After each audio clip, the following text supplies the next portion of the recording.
BJP నేత కోమటిరెడ్డి రాజగోపాల్ రెడ్డి తిరిగి కాంగ్రెస్ లో చేరతారని ప్రచారం జరుగుతోంది. దీనిపై మరింత సమాచారాన్ని మా ప్రతినిధి కిరణ్ అందిస్తారు. కిరణ్, చెప్పండి. రాజగోపాల్ రెడ్డికి బీజేపీలో సముచిత స్థానం కల్పించలేదని సోషల్ మీడియాలో ప్రచారం జరుగుతోంది. దీనికి ఆయన స్పందించినట్టుగా తెలుస్తోంది. దీనిపై సమాచారం ఏంటి?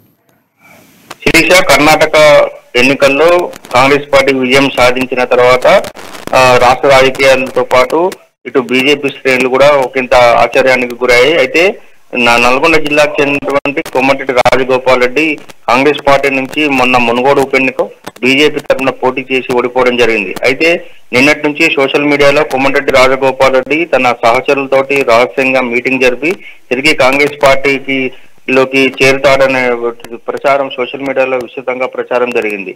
తనకు బీజేపీలో సముచిత స్థానం కల్పించడానికి తగిన ప్రాధాన్యత ఇవ్వడం లేదనే కారణంతో అతడు తిరిగి కాంగ్రెస్ గూటికి చేరుతాడు.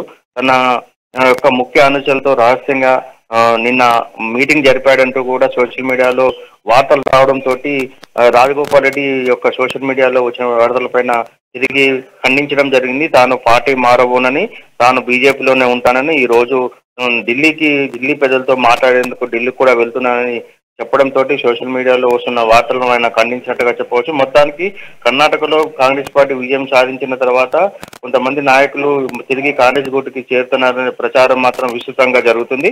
అయితే ఈ వార్తలన్నింటినీ కూడా రాజగోపాల్ రెడ్డి ఖండించడం జరిగింది. శిరీష. Thank you Kiran.